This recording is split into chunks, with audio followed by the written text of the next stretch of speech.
I decided to let Mom come live with us when my husband suddenly told me about it. I almost dropped my cup. You can't just drop news like that on me, it's too much. Mom was feeling really down after being left alone, so he thought it would be good for her to stay with us for a while. She'd move in next week. I was already worried about my mother-in-law, who had just lost her husband in a car accident, but why did he decide on this without asking me? I was sad about the sudden news, but I told myself it would be okay for a short time. However, I was shocked when the next week my mother-in-law showed up with a moving company. What's all this? What's happening? She had sold her house because she thought it would be nicer to live here. If I'm moving, I might as well do it properly, she said. When I looked at my husband, he was cheekily smiling at me. Didn't I tell you I was going to invite Mom to live with us? This is my house, and you need to follow my rules, he said. What are you talking about? This is the place I rent for my cousin, Jaleh, remember? Had my husband forgotten that important detail? I know, but I'm the one paying the high rent here. If you can't follow my rules, you'll have to leave, he said. Although $3,000 is just half of the rent, I wanted to argue but chose to face the situation directly, so I kept quiet, packed my things, and decided to leave the house quietly. This wasn't working out. After leaving the apartment, I sighed deeply and made a phone call. My name is Laura Walker. I'm 37 and I've been running a facial spa for 5 years now. I went to school to become a beautician, but during my studies, I realized that true beauty begins with healthy skin. After years of working at a salon, I decided to start my own business. My husband, Peter, and I've been married for 4 years. We first reconnected at our 8-year high school reunion. At the reunion, we were all talking excitedly about our love for natural stone bracelets. Suddenly, Peter suggested, "If you want to improve your love luck, maybe you should try rose quartz." Surprised, I asked, "How do you know that?" He replied, "I got interested in gemstones recently. They seem promising for love." Peter, known in school for his messy hair and not caring much about looks or rumors, impressed me with his knowledge. Later at the party, I found out he also liked my favorite anime and shared many interesting facts about it. I was so charmed by him that we started dating, and today is our 2nd dating anniversary. He casually suggested, "Let's get married next year." It felt like a proposal, and since Peter was always fun and easy to be around, I happily agreed. 3 years into our marriage, my cousin Julie, who was like a sister to me, gave me a fantastic opportunity. However, it was a big step for us, maybe too big for Peter. Then another surprise came when Julie's husband Frank, who had always been successful, suggested we stay in their condo abroad for 3 years while they were away. Shocked. I said, "No way. I can't afford the rent for a place like that." A few years ago, Julie became an independent management consultant and has been making more money ever since. One day she said to me, "Laura, didn't you mention you can't make more than $75,000 a month? Why don't you try living like a celebrity? If you get used to that kind of lifestyle, it might solve all your problems." She was suggesting I change how I think about money. Our condo's rent is $40,000, but I'll let you have it for $7,000. What do you think? Even thinking about it made my head spin. My current rent of $2,500 already felt like a lot, and I really liked our place and didn't want to move. But Julie was okay with renting it out as an investment. The owner of Julie's condo, Mr. Patrick, supports entrepreneurs. When Julie told him my story, he agreed right away. "It's a good offer, but can I talk it over with Peter before I decide?" I asked. "Of course," Julie replied. "I'll be looking forward to your response." I've been running my salon for 6 years, but no matter how hard I tried, I thought I'd never make more than $20,000 a month. So the idea of earning more was already putting pressure on me. When I got home, Peter was busy with his new workout routine. I cautiously brought up Julie's offer. "Why not? It'd be a bigger space and super close to work," he said. Peter, who worked as an in-house designer, liked spending time only on things he enjoyed. Living in Julie's condo would reduce his commute significantly, but it'll be a bigger financial burden than before, I pointed out. It's for your growth, isn't it? He responded. I'm fine either way, so just work it out with Julie. Even after getting married, Peter seemed indifferent to anything outside his interests, except maybe for the shorter commute. As I explained the living terms and the rent, he just nodded. I wondered if he was really listening. After thinking it over, I decided to take on the challenge and moved into the luxury condo. My husband and I agreed to split the rent, each paying $145,000, and I would handle all our living expenses. I was ready to bet on these 4 years of my life. Wow, this is amazing. That's incredible. Those were our first reactions when we stepped into the high-end rental property. The condo even had a closet just for shoes, and the living room, which was over 430 square feet, seemed perfect for hosting big parties. The standout feature was a white leather sofa in the middle of the vast space. We were told to use the furniture and appliances as they were, which were more luxurious than anything I'd ever afford. At first, the place felt too fancy, almost uncomfortably so, like we were staying in a hotel suite. But then I started to understand what Julie meant about changing our perspective by getting used to this environment. And so our life in the luxury condo began. In just 4 months, the place that once made us tense started to feel like a sanctuary. It even changed my approach to work, since we moved here for a reason. I started thinking about using the location to its full potential. I thought about hiring someone for my salon and possibly doing workshops, which people had been asking for. You should go for it, Laura, my husband encouraged. I run a beauty-related social media account and had requests for a while to host workshops or tea parties where people could talk to me directly. Since then, I've been learning and trying new things every day. It was exhausting, but the results were well received, and soon I was making over $20,000 a month. The environment also had a big impact on my husband, Peter. He probably thought it would be problematic for the neighbors if he continued to neglect his appearance. Now he makes sure his hair is neat and dresses sharper when he goes out. But as a result of getting ready, the house ends up a mess. I even started getting approached by people at work who I've never talked to before. I bet even I think you look the best you ever have. The first year after we moved, everything was going really well until my mother-in-law, who learned about our new place from the New Year's cards, came to visit. She likes to take classes and is quite fancy and self-centered. What an amazing house! I never imagined Peter would move into a place like this. I'm so proud, she said, as surprised as we were. Oh, this house is great. I can step up when I need to, Peter said, cutting me off and grinning as if he had rented the place himself. He then gestured for me to be quiet. The class I attend is close by. It's easy to stop by on my way home, so I'll be dropping in from time to time, she added. Sure, just make sure to let us know before you come over, I replied, though I had a bad feeling about this. After retiring, my father-in-law enjoyed fishing with his buddies, often going on trips. Because of this, my mother-in-law started to come over more often when he was out. What bothered me was her sleeping on our white living room sofa, no matter how many times I told her not to, even laying out a futon on the floor. Mother-in-law, please don't sleep on the white sofa. This is a rented place, I would say. Oh, sorry about that. It's just so comfy that I end up sleeping here without realizing, she would reply. Initially, my mother-in-law behaved like a guest, but gradually she started acting as if it was her own house. She was careless with the furniture and appliances, and I was constantly worried she might damage something. Hey, don't you think you're coming over too often? This isn't our house. You should hold back a little, I told her. What? Let me enjoy it too. This kind of lifestyle doesn't come around often.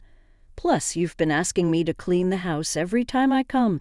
It's been handy for you, right? She replied. Peter hadn't corrected the lie he told my mother-in-law.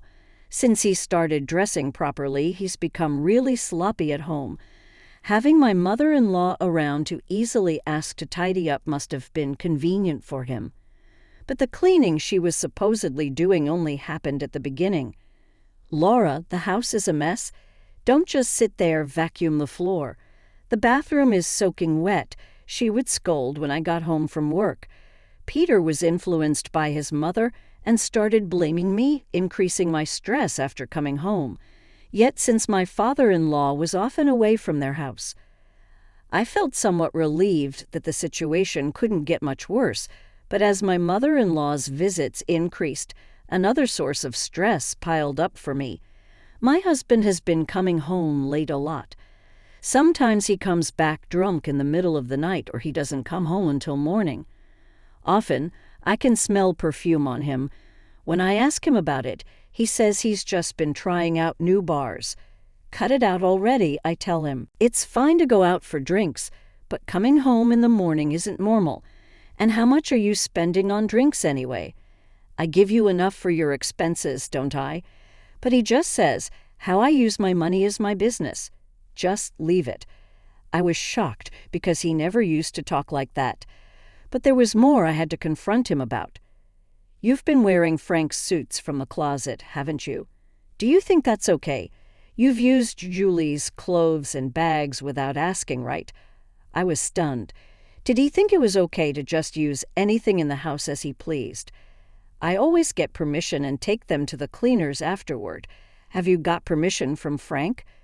"Well, you handle that part. Make it sound good," he said casually. "Frank's suits are really cool. They fit me perfectly since we're about the same height, and I get a lot of compliments." I was furious. Of course, the suits of our landlord, who could afford such a nice house, would be stylish. If he ruined them, there's no way he could afford to replace them. "Stop it. Stop it right now. Take care of what you've used, and don't ever wear them again.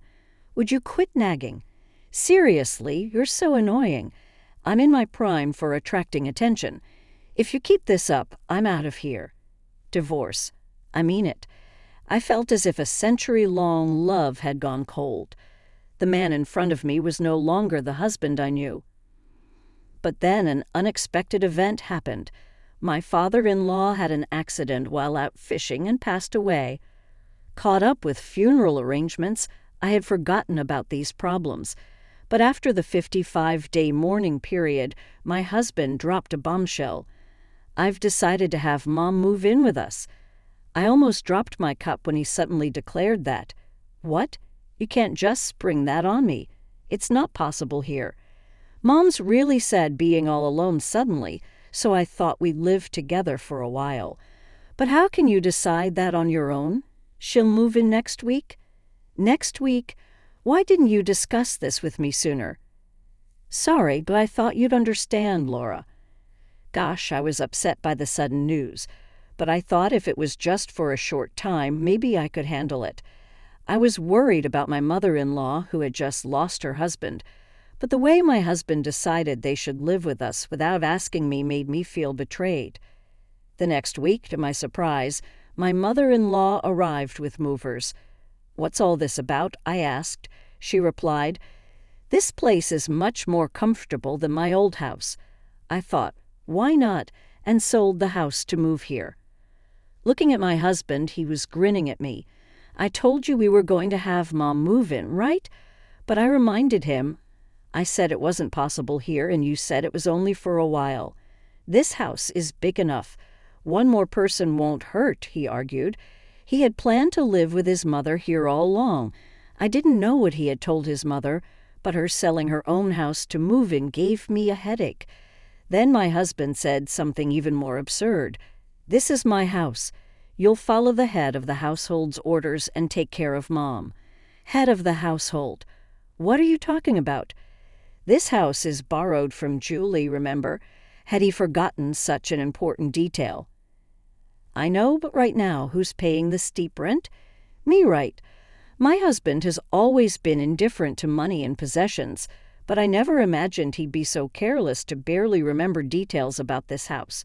When he was single, Peter lived in a cheap apartment that cost just $1,000 a month, so I can understand why he'd think $45,000 a month for rent seems outrageously expensive.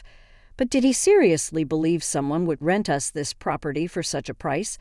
If you can't listen to your husband, then pack up and leave. You've become so annoying with all your nagging lately, he said. That's right.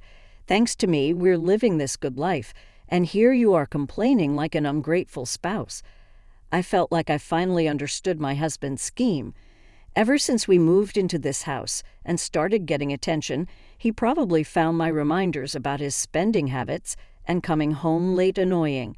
He's trying to kick me out without even realizing his massive misunderstanding. Fine, I'll leave. But are you sure that's what you want? Yeah, I'm done with you. I'm going to live here with Mom. With Dad's inheritance and the money from selling the family home, we'll be just fine. I'll send the divorce papers to the salon later. So that's what he called his mother. I could have argued here, but I decided to let them face reality on their own. Biting back my retort, I packed my things into a suitcase and silently left the house. Once outside the apartment, I sighed deeply and called my cousin, G, who was overseas. What? No way. I'm not going to let him treat you like that. Just wait a month. Once I'm ready, I'll come back home. Julie was very angry with Peter's actions and decided to come back home 7 months earlier than planned. About a month later, I got a call from Peter. I had already received the divorce papers right after leaving, but I knew this call wasn't about that. I thought about ignoring it, but the phone kept ringing. Reluctantly, I answered and heard Peter say, "Laura, finally, the management company says the rent hasn't been paid. I've been making the payments as usual. Please, can you check with Julie what's going on?" "Did you check the bank account?" I asked. "Yeah, it's got $2,000 in it," he replied. I almost burst out laughing. I hadn't made any deposits into that account and had withdrawn the balance after leaving the apartment. With just $2,000, you won't even cover the utility bills, let alone the rent. How embarrassing it must be to live in a luxury apartment and have your electricity cut off. Why didn't you leave enough money in there? Why should I pay the utilities for a place I don't even live in anymore? I responded. He went silent, probably realizing the absurdity of his request. "You have the day off tomorrow, right? I'll come over so we can talk." Yeah, sure. I'd appreciate it. He sounded deflated even through the phone. That's what he gets for overstepping. I'll make sure he cleans up his own mess the next day. I went to the apartment with Julie, who had just returned from abroad. I could have used my key, but I rang the doorbell out of courtesy. It was my mother-in-law who answered the door. "Yes, who is it?" "Laura, why are you back? Didn't you get a divorce?" "Yes, I did. I'm here to have you vacate the apartment," I told her. She was shocked, and Peter showed his face behind her, looking guilty. He hadn't told her about the current situation yet. But the moment he saw Julie standing behind me, his eyes widened. "Julie, why are you here?" "I got a call from Laura and had to come back to the States on short notice," Julie explained.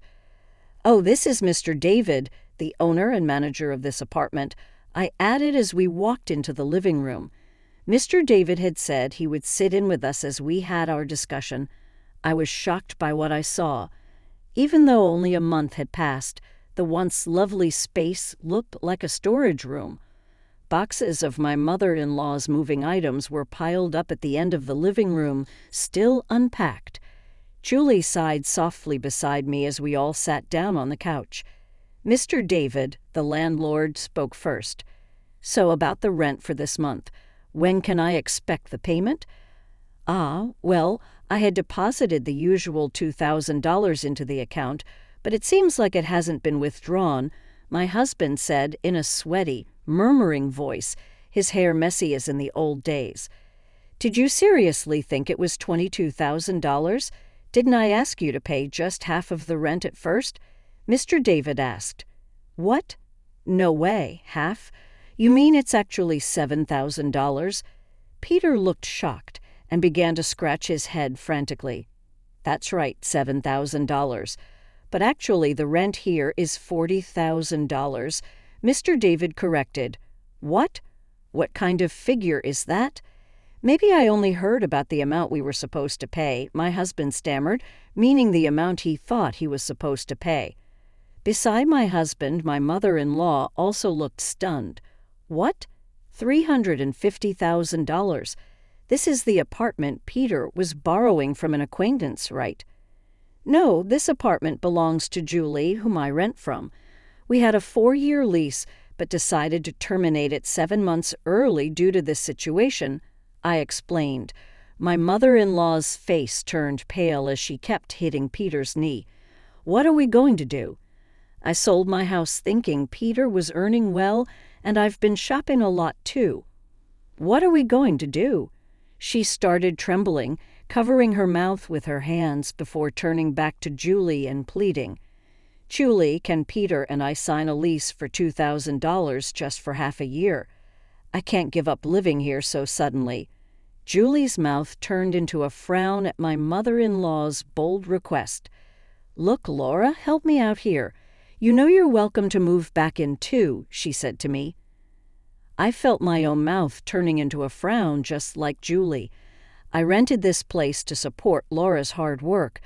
I will forgive anyone who tries to kick her out, Julie stated firmly, turning her gaze to Peter, who closed his eyes and looked down.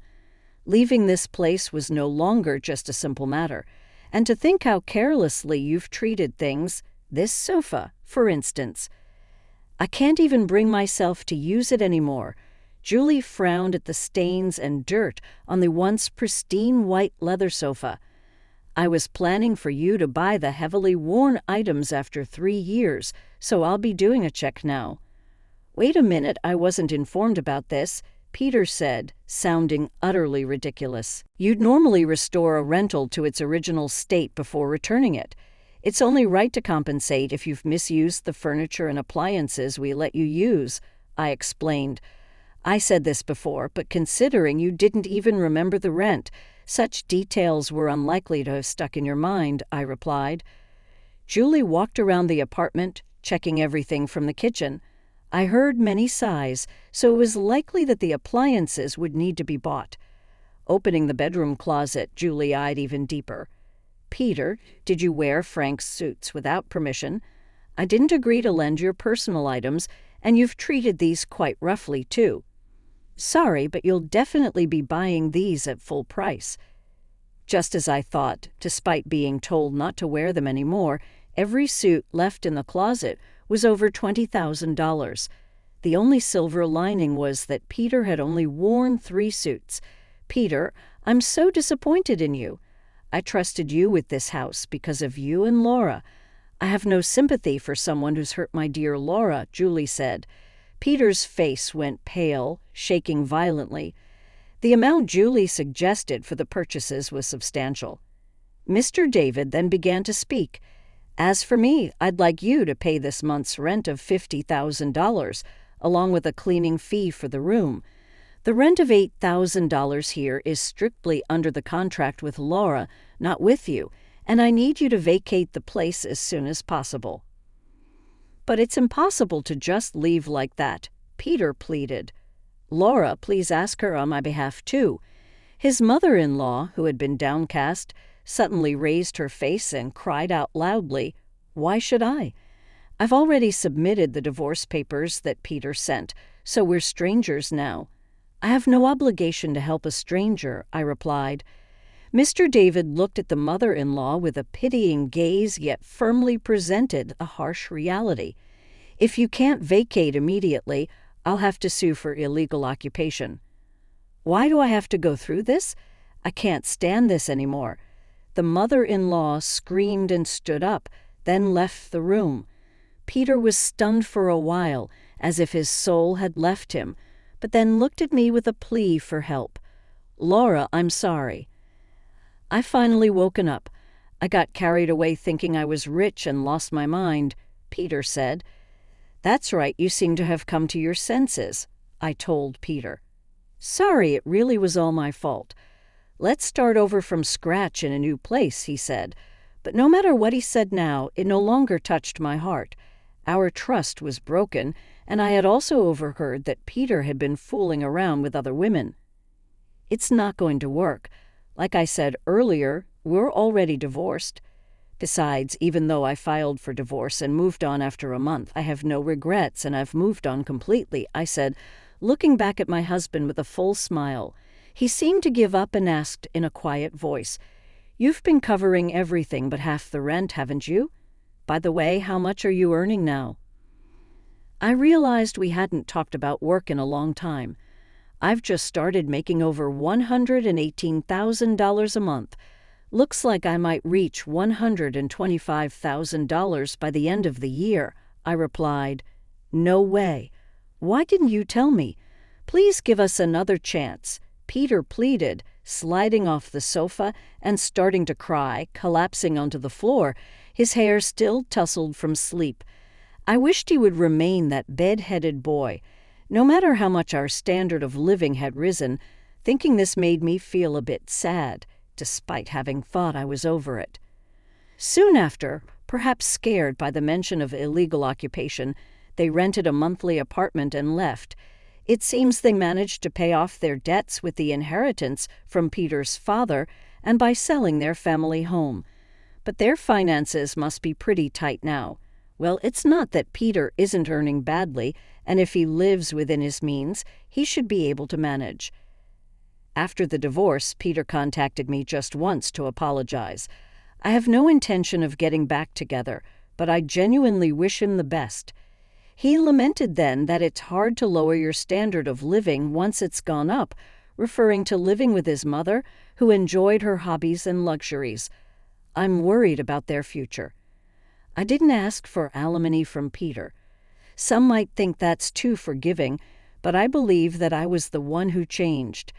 Being in that luxurious environment, I adapted to a mindset that this lifestyle was normal, and it helped me earn more. Thanks to that, my efforts are reaching new heights. But Peter and his mother just used that environment to increase their standard of living without realizing their delusion. Now, I live alone in a $4,200 rental. Though I'm not at Julie's level yet, I feel like I've come a long way from the times when paying $2,500 rent was a struggle. I believe in myself and want to continue making my dreams come true.